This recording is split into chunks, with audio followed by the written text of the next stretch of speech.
Hello, everyone. This is my interview with author Audrey Niffenegger.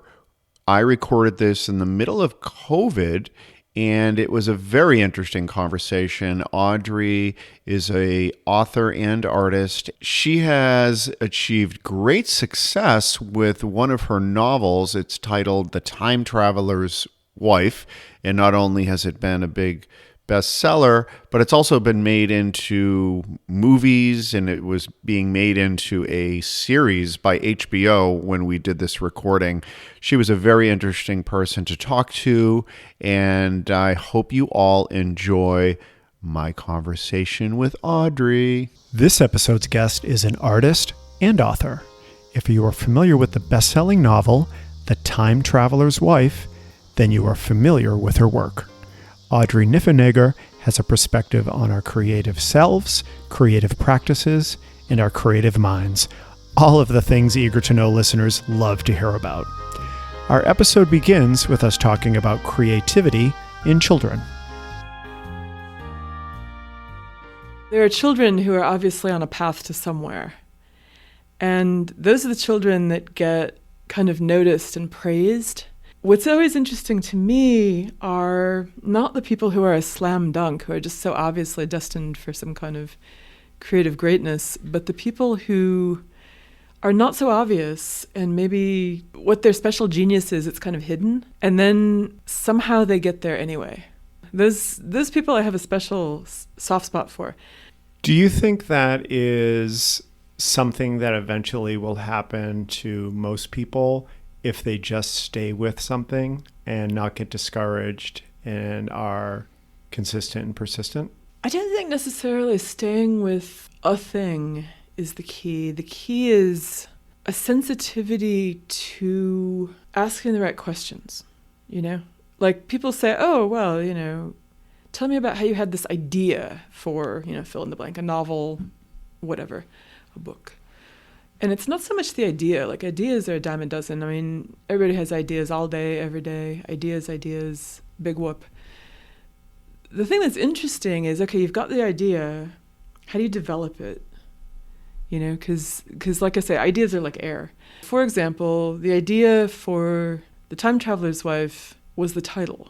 I was sitting at my drawing board. I was drawing, which, as we all know, is a totally different thing happening in your head. It's not verbal at all. And this phrase popped into my head, so I wrote it on the paper, on the drawing table. Immediately thought, oh, well, that's kind of interesting. So you've got a time traveler and you've got a wife. And who are these people? And what's it like to be the wife? Because obviously that's not quite as active as being the time traveler. And, what are their names? What does she do for a living? What does he do for a living, for that matter, since he's probably not getting paid to time travel? And on and on and on. It's the questions that you feed the idea with. And every time you answer one of these questions, it shuts down one whole batch of possibilities and opens up something else. And as you keep doing that, if you do it for long enough, years, you eventually end up with a book, an opera, a painting, whatever it is. When were you aware that you were doing that? Part of going to art school is sitting through innumerable critiques. The critique process is like that. Why did you decide to do it this way? What about that way? What about this other way? What if you do it backwards? People who are really good at critiquing, they listen to what you're saying, which is usually what you're trying to do. And then they look at what is in front of them, what they're getting from what's actually there. And they're trying to reconcile what you thought you were doing and what's actually happening to see if that matches at all. And if it didn't match, but in an interesting way, that's worth talking about. Is this a way that you look at your life in general? Is approaching things with a questioning viewpoint? Yes, because I'm fairly deliberative about everything. So yeah, I think that knowing how it works and why I'm doing it, and even if I have to come to that understanding after the fact, I don't necessarily know why I'm doing something every minute of every day, but to be able to take it apart later and go, oh yeah, I see, I get it. I'm not somebody who's ever been in therapy, although maybe that would be interesting, but thinking about what I understand to be the process of therapy, To me, it sounds as though what people do is they show up to therapy and get asked questions. How can questions fix your life? How can you understand through questioning? I think it's a big part of everybody's process, and I think most people don't stop and think about, the therapeutic and artistic potential of questions. But this is very interesting because obviously being someone that hosts a podcast, I am constantly asking questions, and the name of my podcast is Eager to Know, so I'm curious. However, I don't apply that in my creativity. I'm not aware of it. And I am constantly coming up with crazy creative ideas that I share with my friends. Some of them happen, some of them don't happen, but none of them are fueled or unpacked by questions. It's like it's coming from inside and it's sort of like being generated. So that's such an interesting way of approaching it. Mm-hmm. So thank you so much for sharing that. Well, hopefully it doesn't stop you in your tracks. Some people occasionally, the minute they start to verbalize to themselves in their heads, they start to kind of, stand still. I want to go back to childhood. Specifically, I know that you started creating books when you were young, like 6 or something. And it wasn't writing books. It was creating books. It seems like there's an aspect to your creativity that is tactile. Can you tell me about that? My mom is a quilter and a textiles artist. And when I was a kid, what she was doing was she was sewing and she was making dolls. I could see that grown-ups make things.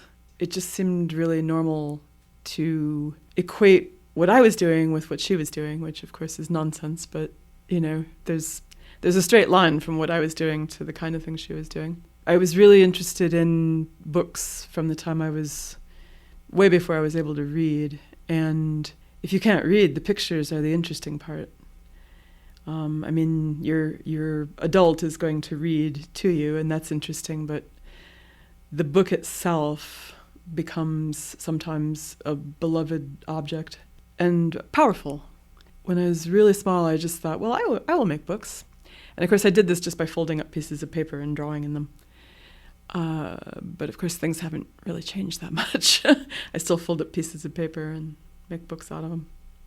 So there's an element to the books that you're creating, illustrations and picture books. I forget the word that you're using, illustrated novels. So that's another part where you are expanding from like traditional just written novel.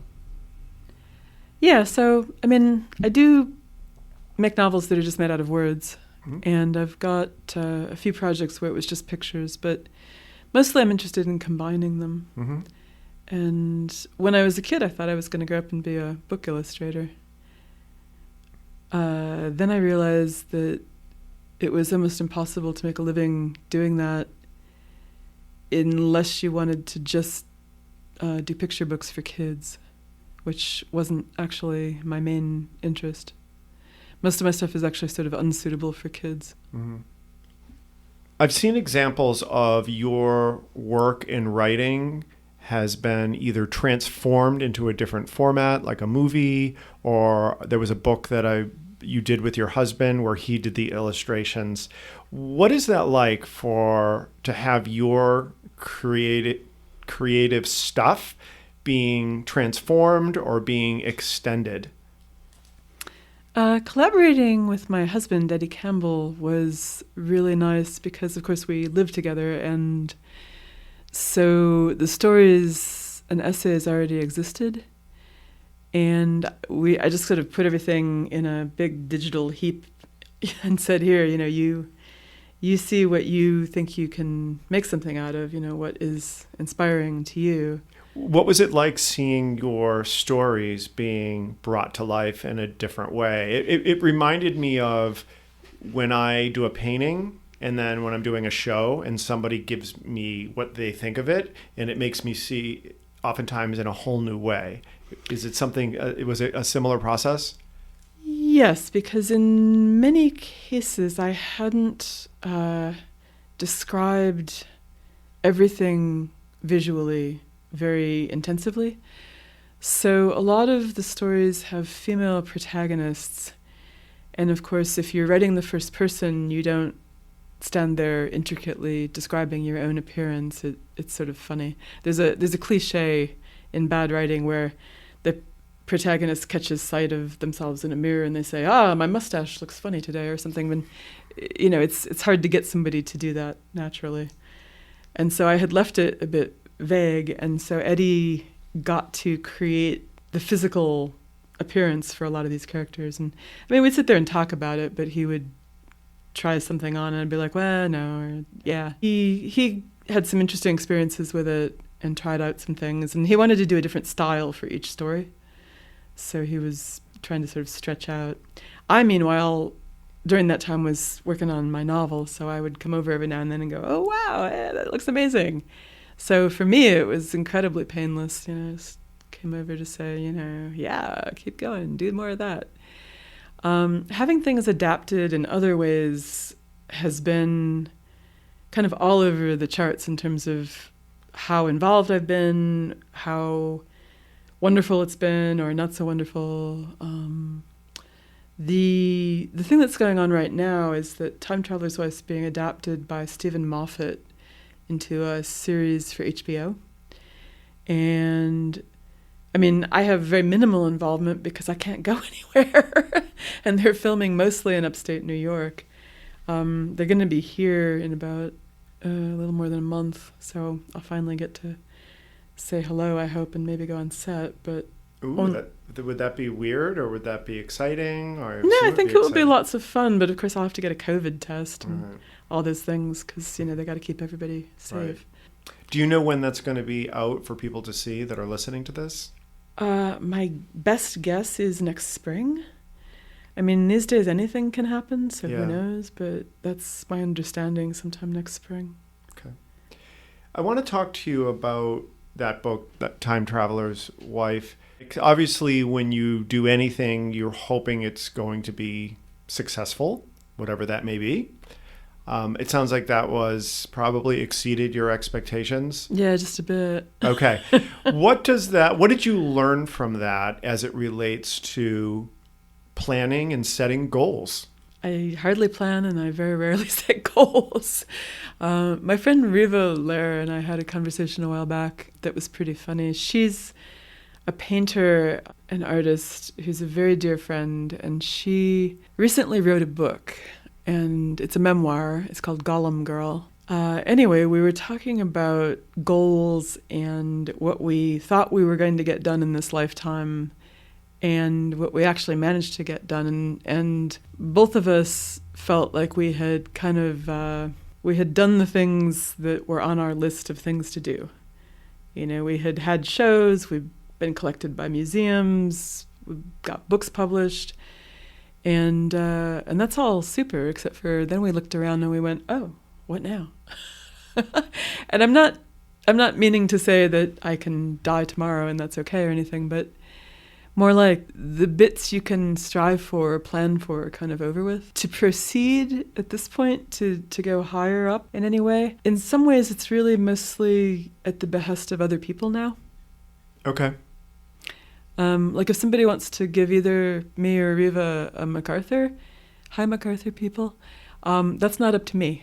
The kind of things you get when you get into the rarefied air are not up to me. The things I can do is just keep making work. What I actually started to do was to dial it back. I realized that I was spending too much time chasing around being out there in the world, and that what I needed to do to get my work done was to retreat and sit quietly and practice all the things, all the good habits that you have to have in order to actually get any work done.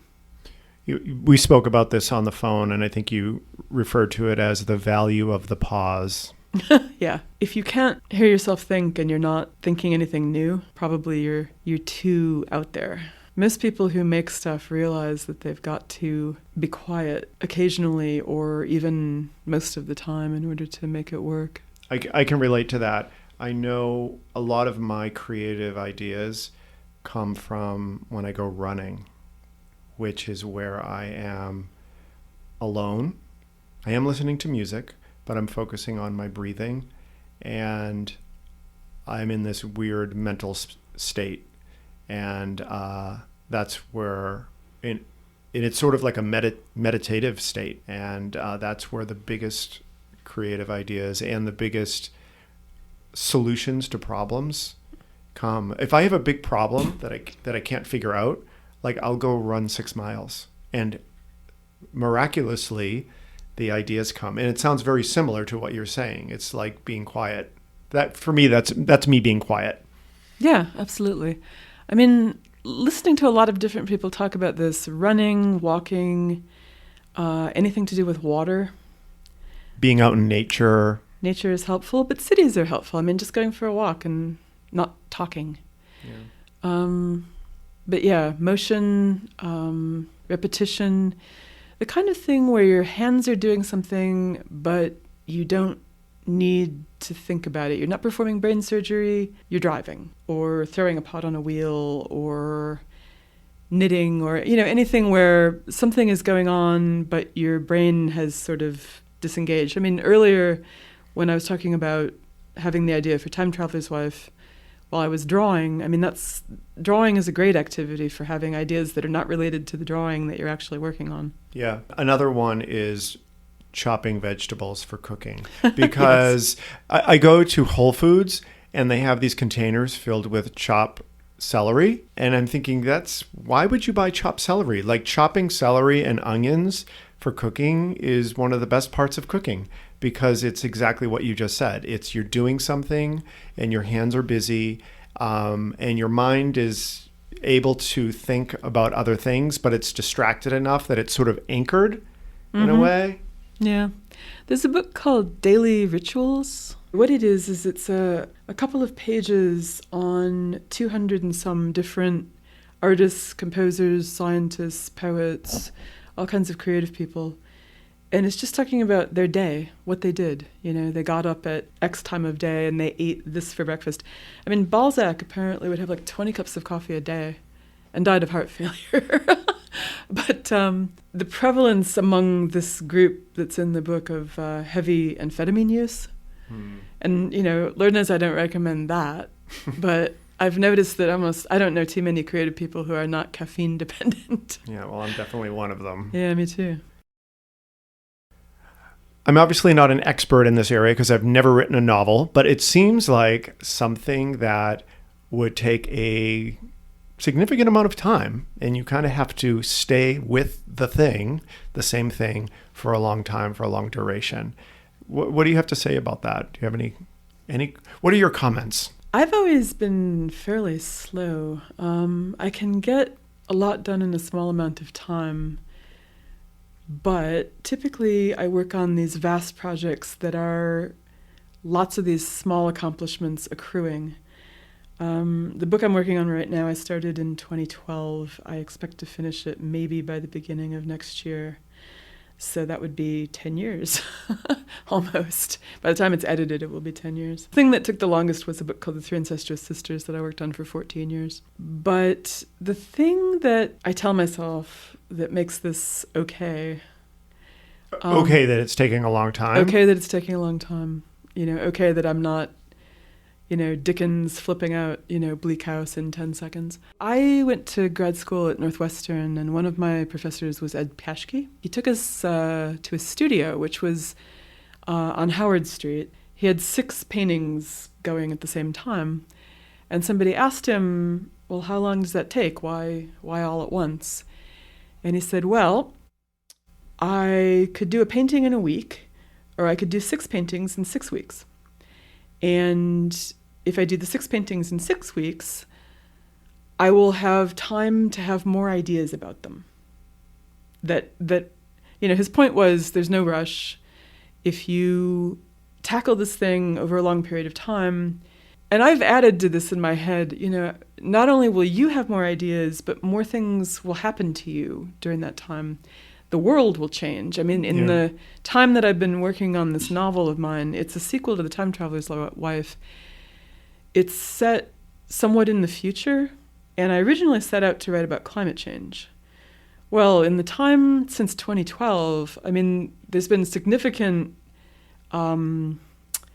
speeding up, it seems, of the climate change, but also there's been like all this political craziness and a pandemic and so many huge issues that if I had been able to finish this in 5 years, I would have missed. I wouldn't have had the chance to write about that or think about it in this book. And for a book that ends in 2098, it would be a major oversight to not have things like the pandemic or the current wildfires and all the political crazy. So I thought, well, all right, this is obviously why it's taking me so long, because the world hasn't resolved, and my ideas about what's going on in this book are also unresolved because of it. There's a kind of tension between what I want to talk about and what I understand. So it sounds like your big lesson was don't be afraid of extending out the project plan, so to speak, because it could ultimately benefit you. Yeah, and I think what he was also talking about was synergy. It's not just these 6 paintings will take 6 weeks. It's about these 6 paintings in the studio together in some ways are kind of one painting because they're all going to bounce off each other. That makes sense. Yeah. That makes sense. Okay, that's a great lesson. I like this idea of synergy because I can definitely relate to that, where a creative project can be influenced by other things that are happening in my life that seem completely unrelated, but it will ultimately feed in. I come from a background, I studied like math and science and engineering. So that is a very different way of using your brain. And I've only been doing this creative work for the past 10 years. So I'm always surprised when these things happen, where things that seem completely unrelated to what I'm working on creatively will affect it. It's a surprise to me, and it's kind of amazing. Although I think that the sciences, and certainly mathematics, I think that the way they're taught in schools perhaps doesn't help people to understand that they too are creative processes. It takes such a long slog in mathematics before you get to the wild and woolly creative parts. And I am not a mathematician, but my father, who is an engineer, assured me that there were creative aspects to math, and I can see it. When you read people who do math at a very high level talking about what they do, they talk just like artists. And so I think that maybe our culture, for heaven only knows what reason, keeps separating us out like that. I mean, for a while I was dating a scientist, and we would go to these parties, and oh my God, the projects these people were doing, the experiments were wild. I remember having dinner once, and I said to somebody quite blithely, "Oh, so what are you working on?" And he was describing this insane experiment where he was teaching goldfish to run mazes through sense of smell. I was like, whoa, okay, great, you got a grant for that. That is amazing. And it wasn't just frivolous, he was trying to prove something, but right. Lord knows what it was.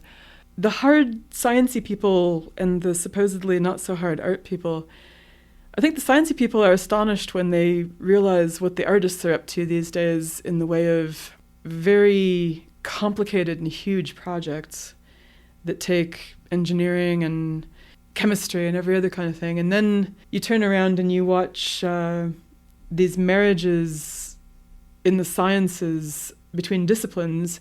Everything's getting more and more interdisciplinary, and the more it does that, the more you start to realize that it's a bit of a lie, really, that there is a hard separation between the left and the right brain. They were really always talking to each other. And there's this point where everything touches and just goes boom. Yeah. And that's where all the ideas are, not just the art ideas. Yeah. I feel like this reveals itself to me in like advertising. Oh yeah. Where it's all about right brain, left brain. Completely, because you're dealing with the psychology of humans, with the mathematics of looking at data and analytics and patterns and behaviors, and then you have like the visual creative or copywriting, and it all kind of comes together. In order to make anything really big, you have started to need lots of people. You can't just have the lone genius in the studio anymore. Yeah. You've got to have teams of people because it's become so complicated. Yeah. But still, teams of people are good. Why not? Yeah. I just sort of, sit there typing by myself, but eventually it'll take editors and my agent and all sorts of people at the publisher. And I don't see it, but I see the result, how I make something and it sort of spreads out and eventually you're watching it on HBO. Yeah. Which is pretty wild. That is wild. This is the second time you and I met, because the first time we met, we were supposed to do this interview. We're in a studio right now. We were supposed to do it at the Harley Clark house, which I went to. Am I calling it the right thing? Mm-hmm. Okay. So I went there. It was amazing. And the acoustics were echoey, which was going to be incredible. And then I had a technical issue I brought the wrong cord. So now we're here in a studio. But why don't you tell listeners about that home? The Harley Clark Mansion in Evanston, Illinois, for more than 50 years, or actually exactly 50 years, was the home of the Evanston Arts Center. And I first came there in 1978 as a high school student to take an etching class. And I continued taking all sorts of classes. I eventually ended up teaching there for 15 years. And I loved it very, very much. And eventually the Evanston Arts Center moved to a different building, and the house stood empty. And nobody knew what was going to happen to it. And the city of Evanston tried and tried. And at one point, it came very close to being torn down. But valiant activists in the community got the question put on the ballot. There was a referendum as to whether the house should stand, and more than 80% of the people who voted, please let it stand. And so, in the meantime, my MFA program at Columbia College, which was for book arts, had closed in 2019. So I created a new group called Artists Book House, and we made a proposal to the city, and we were selected, and it is so amazing. And they gave us keys. It was incredible. And so for the last 3 months, we have been going over there, and we have been cleaning and taking all the garbage out of it, and just revving up to try to raise the money that we're going to need to renovate it. And when it is all renovated, it's going to be a center for literary and book arts, and you'll be able to take classes in not only writing, but also bookbinding and papermaking and printing.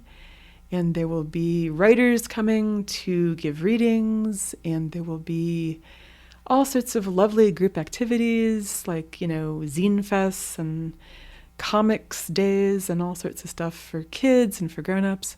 We're going to have a cafe. So all the things, coffee and books, all in one beautiful building. And making books, reading books, writing books, everything. Yep, all the things. And so the only thing standing between us and that beautiful reality is a unbelievable mountain of money. So anyway, we do have a website, and if anybody wants to go and look at the website, if you fall in love with it, get in touch with us, and you can volunteer, but you can also give us money. And I will you'll find the link in the show notes. Well, Audrey, thank you very much for hanging out with me today. Well, it was so fun. Thank you, Rick. Yeah. My name is Ricky McGuckran, and you have been listening to Eager to Know, the podcast. If you haven't already, please go to Apple Podcasts and subscribe, rate, and review this podcast. Join me next week for another Eager to Know podcast.